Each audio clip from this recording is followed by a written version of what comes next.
علیکم دوستوں، آج ہم ریئیکشن کرنے والے ہیں ایڈوکیٹ فیض سید سر کی ویڈیو کے بارے میں جو محمد صلی اللہ علیہ وسلم کی زندگی کے 3 واقعات کے اوپر ہے کہ آپ صلی اللہ علیہ وسلم کی زندگی میں کیسے کیسے واقعات ہوا اور آپ صلی اللہ علیہ وسلم نے ان واقعات میں ان موقعوں پر کیسا صبر سے کام لیا. تو اسی پہ ہے یہ ویڈیو. تو ویڈیو اینڈ تک ضرور دیکھیں اور ہمارے چینل ریئیکشن سبسکرائب کر لیں، اور اگر آپ نے نہیں کیا ہے تو سبسکرائب کر کے نوٹیفیکیشن بیل آن کر دیجیے تاکہ ہماری آنے والی اگلی تمام ویڈیو سب سے پہلے آپ تک پہنچے. تو چلیے شروع کرتے ہیں آج کا ویڈیو. آئیے دو ہی واقعہ رکھوں، وقت نہیں ہے. ابن جو ہے ہشام کا واقعہ ہے. طائف میں نبی اکرم صلی اللہ علیہ وسلم جاتے ہیں، دعوت دیتے ہیں، حق بتاتے ہیں. لوگ پتھر مارتے، اتنے مارتے ہیں کہ زید بن حارثہ فرماتے ہیں کہ جب ہم ایک کھیت میں جا کر بیٹھے تو جوتیاں خون کی وجہ سے چپک گئی تھی، کھینچ کے نکالنا پڑی پیروں سے.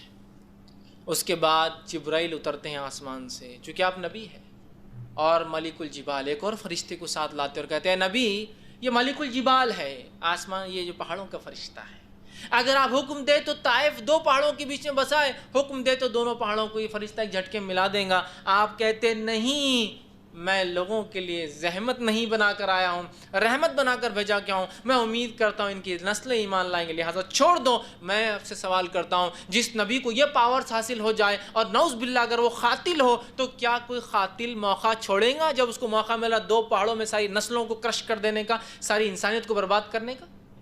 وہ کہتے نہیں، جانے تو نہیں پتا. ایک مقام پر جنگ احد کے اندر ایک کافر نے نبی اکرم صلی اللہ علیہ وسلم پتھر مارا جو آپ کے دانت مبارک پہ، چہرے مبارک پہ لگا. آپ کے دانت شہید ہوئے اور 2 کڑیاں آپ کے گالوں میں دھس گئی، آپ زمین پر گر گئے.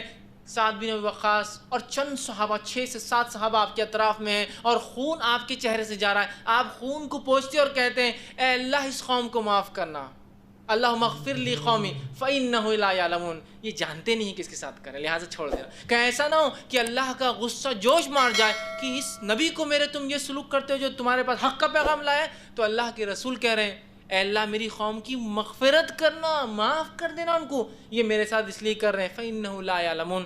ان کو معلوم نہیں نا میرے ساتھ جو کر رہے ہیں، یہ نبی نہیں مان رہے نا. تو آپ اگر نبی زحمت ہوتے، نعوذ باللہ قاتل ہوتے، تو سب سے گلوریس چانس تھا اللہ عذاب برساتے آسمان سے، ختم اور برباد کر دے مکے کو اور جو ہے تمام لوگوں کو اس کے اطراف. نہیں کیا.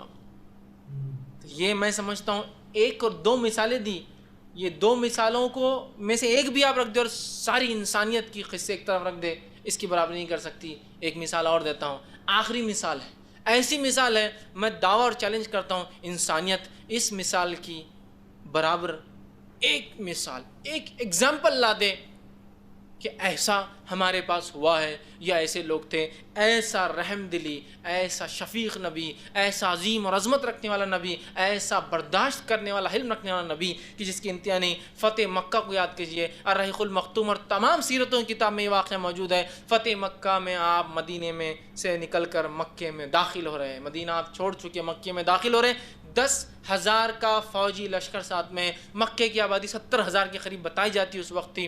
70,000 لوگوں کی زندگیاں اب اس لشکر کے ہاتھ میں. 10,000 کے لشکر کے ساتھ آپ مکے میں داخل ہو رہے ہیں. فتح مکہ ہے، یہ وہی شہر ہے جو شہر میں جو نبی پیدا ہوئے تھے. اس شہر سے آپ کو نکالا گیا، آپ رسوا ہو کر اس شہر سے نکلے، حالانکہ اس شہر سے آپ کو اتنی سخت محبت تھی کہ جب آپ مکہ میں تھے اور بیت المقدس کی طرف قبلہ تھا تو آپ کعبے کے اس طرف کھڑے ہوتے اور کعبے کو بیچ میں لے کے بیت المقدس کو فیس کرتے نماز کے اندر، تاکہ جو کعبے سے آپ کی محبت تھی وہ ظاہر ہوتی تھی. لیکن جب آپ مدینہ گئے تو کعبہ پیچھے چھوٹ گیا، مدینے سے جو ہے بیت المقدس اس سائڈ تھا، کعبہ پیچھے آتا تھا. آپ نماز میں بار بار آسمان کی طرف دیکھتے تھے کہ شاید اللہ میری دعا سن لے اور کعبے کو واپس قبلہ بنا دے. اتنی نبی کو اس شہر سے محبت تھی. اس شہر سے لوگوں نے آپ کو بڑا رسوا کر کے نکالا، تکلیف دے کے نکالا. 2 بیٹیوں کو طلاق دے کر، آنکھ پر کچرا ڈال کر، گھر میں کچرا پھینک کر، سر پر جو ہے اونٹ کی وجڑی اور گندگی اور جو اس کا غلاظت وہ سر پر ڈال کر، گلے کے اندر ایک کپڑا ڈال کر کھینچ کر ایسا باندھا کہ آپ کی آنکھیں نکل کر باہر. ایک روایت میں آتا ابوبکر صدیق نے بیچ میں گھس کر بچایا تو آپ کو اتنا مارا کہ آپ کا سر اور چہرہ ایک جیسا کر دیا مار مار کر. تو وہ نبی جس کو اتنی تکلیف اذیتیں دی گئی، جس کے ساتھیوں کو جو ہے اونٹ سے باندھ کر 2 ٹکڑے کر دیا گیا، کسی کو جو ہے شرمگاہ میں جو ہے نیزہ ڈال کے مار دیا گیا، کسی کو آنکھ پر لٹا کے مارا گیا، یہ وہی بستی ہے جس سے اس ظلم، اس ستم کی بنیاد پر وہ نبی اپنے ساتھیوں کے ساتھ مجبور ہو گیا کہ وہ شہر چھوڑ کر مدینہ جائے۔ لیکن 10 سال بعد وہی نبی اور وہی ساتھی جو ظلم کے تحت دبے تھے، آج ایک کانکرر کی حیثیت سے، آج ایک فاتح کی حیثیت سے، آج ایک ونر کی حیثیت سے اس شہر میں داخل ہو رہے ہیں۔ اندازہ لگائیے، تاریخ میں ایک بھی ایسا واقعہ موجود نہیں ہے جہاں کوئی رومی فوج، کوئی جو فارسی فوج، کوئی چینی فوج، کوئی منگولی فوج، کوئی جاپانی فوج، کوئی امریکہ کے چاہے ریڈ انڈینز ہو یا نیٹیوز ہو، کوئی بھی ہو، کوئی فوج ہو جس کو کہیں سے ذلیل اور رسوا کر کے نکالا گیا ہو، اب اس شہر میں واپس وہ داخل ہو رہے ہیں اور انہوں نے کسی کو قتل نہ کیا ہو۔ یہاں نبی رحمت داخل ہوتے ہیں اور مکے والوں سے پوچھتے ہیں کیا امید کرتے ہو؟ عربوں کا سسٹم بتا دیتا ہوں کیا تھا۔ عرب جب اپنے قبیلے سے بدلہ لیتے اور جو قبیلہ حاوی اور فاتح ہوتا، کانکرر ہوتا، وہ قبیلہ کیا کرتا؟ سارے مردوں کو ذبح کر دیا جاتا، ذبح، ساری عورتوں کو یا تو لونڈی بنا لیا جاتا، استعمال کی چیز، یا بیچ دیا جاتا، بچوں کو غلام بنا کے فروخت کر دیتے۔ یہ تھا عربوں کا طریقہ۔ سارے لوگ امید کر رہے ہیں کہ اب یہی طریقے کو محمد عربی بھی شاید فالو کریں گے۔ آپ صلی اللہ علیہ وسلم کانکرر کی حیثیت سے 10,000 کا لشکر آپ کے ساتھ داخل ہوتے ہیں اور اعلان کرتے ہیں، پوچھتے کیا امید کرتے ہو آج تم مجھ سے؟ لوگ کہتے ہیں آپ سے وہی امید کرتے ہیں جو یوسف کے بھائیوں نے یوسف سے کی تھی، معافی بس۔ آپ سے ہم کہتے ہیں جو ابو سفیان کے گھر میں ہیں وہ امن میں ہیں، جو کعبے میں ہیں امن میں ہیں، جو اپنے گھروں کے دروازوں کے پیچھے ہے وہ امن میں ہیں، اور ایک قتل بھی نہیں ہوتا ہے۔ میں چیلنج کرتا ہوں انسانیت کو، ایک ایگزامپل ایسی برداشت کی جس شہر سے جس شخص کو ادنا انسان جیسا نکالا گیا، آج اس شہر میں ایک فاتح اور کانکرر کی حیثیت سے واپس آتا ہے اور ساروں کو معاف کرتا ہے، جس نے چچا کو قتل کیا، جس نے اس کے رشتہ داروں کو قتل کیا، اور جس نے اس کو تکلیف اور اذیتیں دی، اس کی بیٹیوں کو طلاقیں دی اور اس کے ساتھیوں کو مختلف اندازوں سے قتل کیا، کہتا ہے سب کو معاف کر دیا، آج سب کو معاف کر دیا۔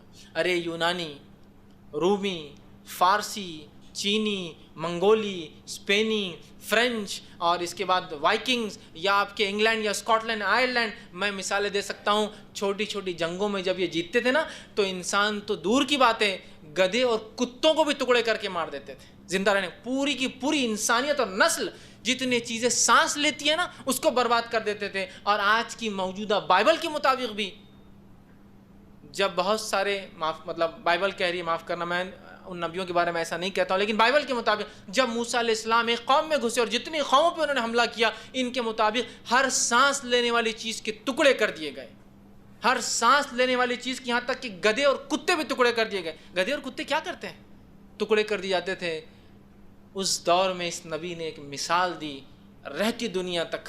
آج بہت لوگ ہیں امن کے علم بردار، دنیا میں امن قائم کرتے ہیں، لاکھوں اور کروڑوں لوگوں کو مار کے وہ کہہ رہے ہیں امن قائم کرتے ہیں۔ ایک زمین پر گھس کر 30 لاکھ لوگوں کو مار دیا 10 سال کے اندر عراق میں، اور کہہ رہے ہیں ہم امن قائم کرتے ہیں۔ اگر تم واقعی میں امن قائم کرنے والے ہو تو یہ نبی ہے جس کو شہر سے نکالا گیا، اپنے شہر، اپنی زمین کو واپس لے رہا ہے لوگوں سے، کسی دوسرے کی یا کسی دوسرے کے باپ کی زمین پہ قبضہ نہیں کر رہے ہیں، اپنی زمین واپس لے رہے جس سے اسے نکالا گیا۔ تو یہ نرمی ہے اور یہ سلوک ہے، ایک مارا نہیں جاتا۔ آپ کہہ رہے ہیں ہم دنیا کو امن دیتے ہیں، لاکھوں کروڑوں مار کے، تو آپ سب سے بڑے دہشت گرد تو آپ ہی ہیں، اور آپ دنیا کو امن کی بات۔ یہ ہے امن، یہ ہے امن کہ ایک انسان قتل نہیں کیا گیا فتح مکہ میں، ایک انسان، ناٹ اے سنگل۔ ایسی ایک ایگزامپل، ایک مثال، ایک ادھارن میں چیلنج کرتا ہوں انسانیت کو لے آئے اور پھر بتائے اور پھر کہے کہ نبی ظالم تھا، نعوذ باللہ۔ ایسا برداشت کرنے بہت ہی اچھا بیان کرے ہیں ایڈوکیٹ فیض سید سر نے، جس میں انہوں نے آپ صلی اللہ علیہ وسلم کی زندگی کے واقعات رکھے کہ آپ صلی اللہ علیہ وسلم کے ساتھ کتنی مشکلیں پریشانیاں ہوئی ہیں، لیکن آپ صلی اللہ علیہ وسلم کتنے صبر اور تحمل سے کام لیا، اور ہر موقع پہ انہوں نے اپنے دشمنوں کو بھی معاف کیا ہے، کسی کے ساتھ ایسا بدلے کا رویہ نہیں رکھا۔ تو اسی طریقے سے ہمیں بھی اپنی زندگی میں یہ چیزیں اپلائی کرنی چاہیے، تاکہ اگر کوئی ہمارے ساتھ کبھی کچھ اونچ نیچ ہو جائے تو ہمیں معافی کا رویہ رکھتے ہوئے اسے معاف کر دینا چاہیے اور زندگی میں آگے بڑھ جانا چاہیے۔ کیونکہ اگر آپ کسی سے لڑتے ہیں بڑھتے ہیں تو اس میں آپ کا بھی نقصان ہے، اس کا بھی نقصان ہے، وقت آپ کا بھی جائے گا، طاقت آپ کی بھی لگیں گی، اس کی بھی لگیں گی، دونوں طرف سے ہر چیز لگیں گی اور رزلٹ پھر کچھ نہیں آئے گا آپ میں۔ تو امید کرتا ہوں آپ کو ہماری ویڈیو پسند آیا ہوگا۔ ملتے ہیں آپ سے انشاءاللہ اگلے ویڈیو میں، تب تک کے لیے